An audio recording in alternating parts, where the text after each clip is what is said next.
사실 몇 년 전까지만 해도 그녀의 건강은 문제가 많았다는데요. 승마는 꿈도 꿀 수 없는 상태였다고 합니다. 갈게요, 속보. 평보 많이 했죠? 무서우면 손가락만 잡아요. 새끼 손가락. 네. 건강 회복을 위해 배운 승마에 푹 빠져 이제는 승마 지도자의 길을 걷게 됐다고 하는데요. 대체 어디가 얼마나 안 좋았다는 걸까요? 제가 이제 위 수술을 하다 보니까 아무래도 위 회복도 돼야 되고 또 위가 안 좋으니까 장도 같이 안 좋잖아요. 그래서 이제 그때부터 운동을 시작하게 됐는데 그러면서 많이 치료가 된 것 같아요. 직장인이었던 다인 씨는 종종 속쓰림이 있었지만 의뢰에 그러려니 넘겼다고 합니다. 그러다 결국 한계에 다다르고 말았다는데요. 위가 제대로 소화를 못 시키는 상황이었어요. 그래서 누가 봐도 문제가 있을 정도로 심각했기 때문에 증상이 저는 많았죠. 구토, 그다음에 뭐 변비도 있었고 배에 쓰림을 넘어선 아픔이 있었죠. 그러다가 안 되겠어서 병원을 갔는데 그러면 내시경을 한번 받아보자. 왜냐면 원래는 약을 썼으면 호전이 돼야 정상인데 그렇지 않았으니까. 그래서 검사를 했고 검사 결과가 바로 나왔어요. 왜냐면 이미 너무 진행이 많이 됐던 상황이라 판독을 굳이 하지 않아도 될 정도라서 바로바로 진행이 됐던 것 같아요. 청천벽력 같은 위암 3기 진단. 당시 그녀의 나이 겨우 33살이었습니다. 의사도 수술을 장담하지 못했지만 천만다행으로 성공적으로 수술을 끝내고 항암을 시작했다고 합니다.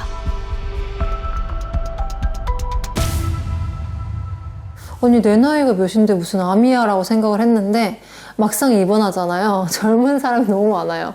진짜 20대도 많고 30대도 많고 이걸 눈으로 보지 않았으니까 몰랐을 뿐이지 그러다 보니까 이제는 암이라는 게 누구한테는 걸릴 수 있고 누구한테는 안 걸리는 병이라고 할 수 없는 것 같아요. 진짜 감기처럼 어느 날 갑자기 나한테도 찾아올 수 있는 병이라고 생각을 해요. 아직 젊었기에 위암은 남의 이야기라고만 생각했던 때였습니다. 그런데 막상 위암에 걸리고 보니 뒤늦게 많은 것들이 후회가 됐다는데요.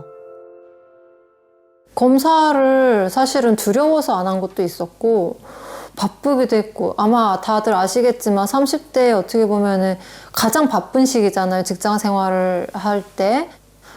좀 하루 이틀 미뤘던 점도 있었고 그리고 이제 사실 건강 관리하기보다는 노는 게 더 좋았던 나이였던 것 같아요. 친구들과 함께 잦은 외식과 술자리를 즐기다 보니 속쓰림이 점점 심해졌지만 대수롭지 않게 여겼다고 합니다. 오히려 많은 직장인들이 공감하실 수도 있을 것 같아요. 뭔가 속 시원하다, 개운하다.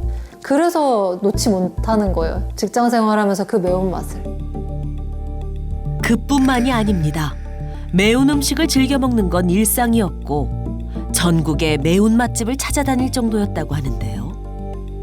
그러다 보니 속쓰림은 늘 그녀를 따라다녔고 약을 자주 찾을 수밖에 없었답니다. 위장약, 아픈 그런 약 같은 경우는 정말 수시로 먹었던 것 같아요. 처음에 이제 하루 3번에서 시작을 했는데 이제는 하루 3번에 상관없이 그냥 아프면 먹었던 것 같아요. 아파도 약 먹으면 나아지니까 괜찮을 거라 생각을 했죠.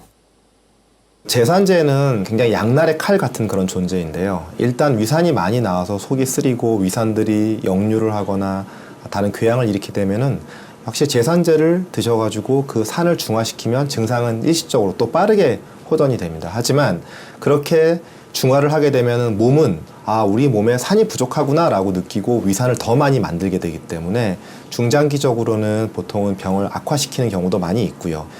이런 제산제들에 들어있는 마그네슘이나 알루미늄 성분들은 오히려 변비나 특히 설사 같은 걸 많이 일으킬 수 있고 아주 일부에서는 치매와 관련이 있다는 그런 보고도 있기 때문에 제한적으로 사용하시는 것이 중요하겠습니다. 저희 두부 전골 대짜리 하나 주세요. 완치 판정을 받은 다은 씨는 예전처럼 음식을 가리지 않고 무엇이든지 잘 먹습니다. 이제는 맛집도 찾아다닌다고 하는데요. 오히려 그 전보다 더 많이 찾는 것 같아요. 이제 못 먹었던 적이 한번 있었으니까 오히려 더 많이 찾고 있어요. 음식을 가리지는 않지만 꼭 지키는 원칙이 있습니다. 사장님, 저희 국자 좀 주시겠어요? 국자가 없어서. 아, 감사합니다. 두부 전골이라 두부가 많으니까 두부 단백질 많이 보충해 주시고. 네. 그 원칙이 바로 개인 식기 사용인데요. 반찬도 앞접시 드릴게요. 같이 좀 덜어 먹었으면 좋겠어요. 네. 근데 왜 덜어서 먹어요? 일단은 제가 치료를 받고 나서 생긴 버릇이에요. 헬리코박터균 때문에 아무래도 저도 마찬가지고 다른 분들도 마찬가지고 다 갖고 있는 거라서 아무래도 조금 더 조심하라고. 서로 조심했으면 해서 그래서 덜어 먹어요. 불편해도. 찌개뿐만 아니라 반찬까지 개인 그릇에 덜어서 서로의 침이 섞이지 않도록 하는 것이 그녀의 식사 원칙이랍니다. 위암 유발 인자인 헬리코박터 파일로리균은 10명 중 4명가량 감염된 것으로 나타난 만큼 개인 식기 사용이 중요해진 것 같습니다.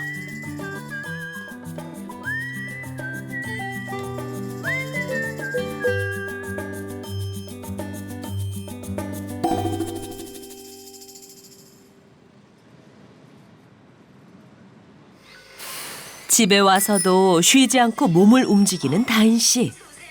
위 건강에 도움이 되는 스트레칭을 해주는데요.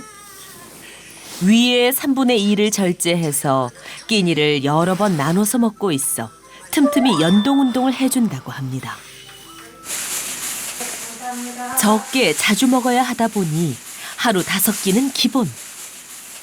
그러다 보니 저녁 식사는 대부분 8시 무렵입니다.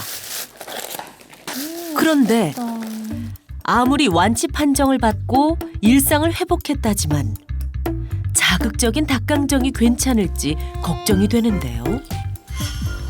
하지만 언제 아팠냐는 듯 조금의 망설임도 없이 닭강정을 맛있게 먹습니다.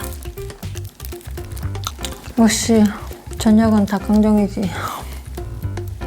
매번 이렇게 먹는 건 아니지만 그래도 먹고 싶은 것을 참아야 할 정도는 아닌 수준. 오늘이 있기까지 참고 참았던 수많은 날이 있었기 때문인데요. 그러니까 아팠을 때 못 먹었을 뿐이지 그래도 이 정도 먹어도 이제는 괜찮은 단계까지 와서 좀 즐겨 먹는 편이긴 해요. 한 번씩 이렇게 시켜 먹을 때 그때 매운 거 좀 먹는 편이에요. 맵고 자극적인 음식도 먹을 수 있게 된 이유가 있습니다. 식후에 늘 챙겨 먹는 것이 있다는데요.